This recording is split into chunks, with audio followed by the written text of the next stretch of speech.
ಜೈ ಶ್ರೀಕೃಷ್ಣ. ಸಮಗ್ರ ಭಾಗವತ ಮಹಾಪುರಾಣ ರಸಪ್ರಶ್ನೆ ರಥೋತ್ಸವ ಕಾರ್ಯಕ್ರಮಕ್ಕೆ ತಮಗೆ ಸ್ವಾಗತ. ತಮ್ಮ ಹೆಸರನ್ನು ಜೋರಾಗಿ ಹೇಳಿ. ಕೇಶವಾಚಾರ್ ಜಾಗೀರ್ದಾರ್. ತಮಗೆ ನಾನು ಭಾಗವತದಲ್ಲಿ ಪ್ರಶ್ನೆಗಳನ್ನು ಕೇಳ್ತೀನಿ. ಮೊದಲನೇ ಪ್ರಶ್ನೆ ತಮಗೆ. ಮೊದಲನೇ ಪ್ರಶ್ನೆಗೆ ಬರಲ್ಲ?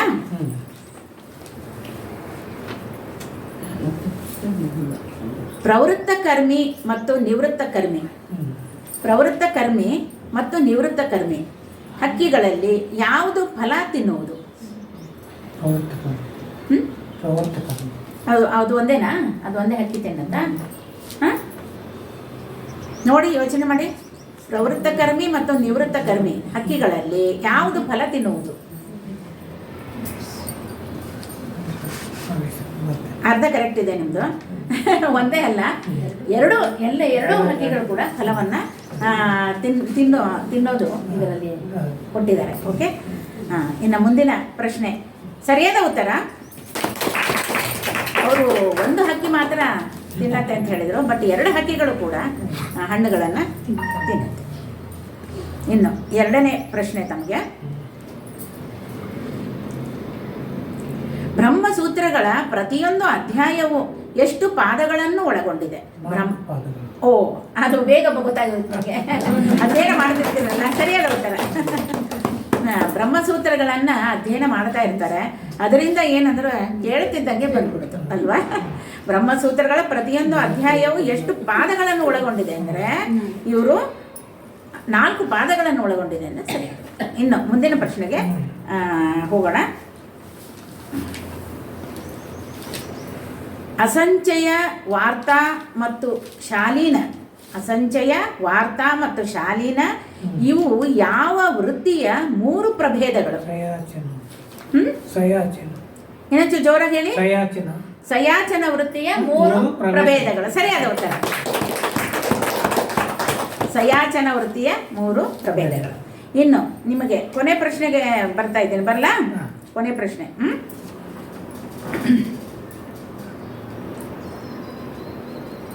ತತ್ವಪತಿಗಳಿಗೀಗ ನೋಡಿರಿ ತಮ್ಮ ಕಾರ್ಯದ ಅವಸರ, ವಾಯುದೇವಗೆ ಒಪ್ಪಿಸುವರು ತಮ್ಮ ಪಾಠವ ಪ್ರತಿದಿನ, ಬ್ರಹ್ಮಮಾನದವರೆಗೆ ನೋಡಿರಿ ಸೃಷ್ಟಿಯಾಯಿ ಬಹುಪರಿ, ಬದರಿ ವಿಶಾಲನ ಅನಾದಿ ಕಾಲದ ಅನಂತ ಕಾರ್ಯದ ವೈಖರಿ, ಸೃಷ್ಟಿ ಆಗಲಿ ಸ್ಥಿತಿಯು ಇರಲಿ ಪ್ರಳಯ ಕಾರ್ಯವು ನಡೆಯಲಿ, ಹರಿಯ ಇಚ್ಛೆಗೆ ಅನಂತ ಜೀವರು ಹುಟ್ಟಿ ಬೆಳೆದು ನಶಿಸಲಿ.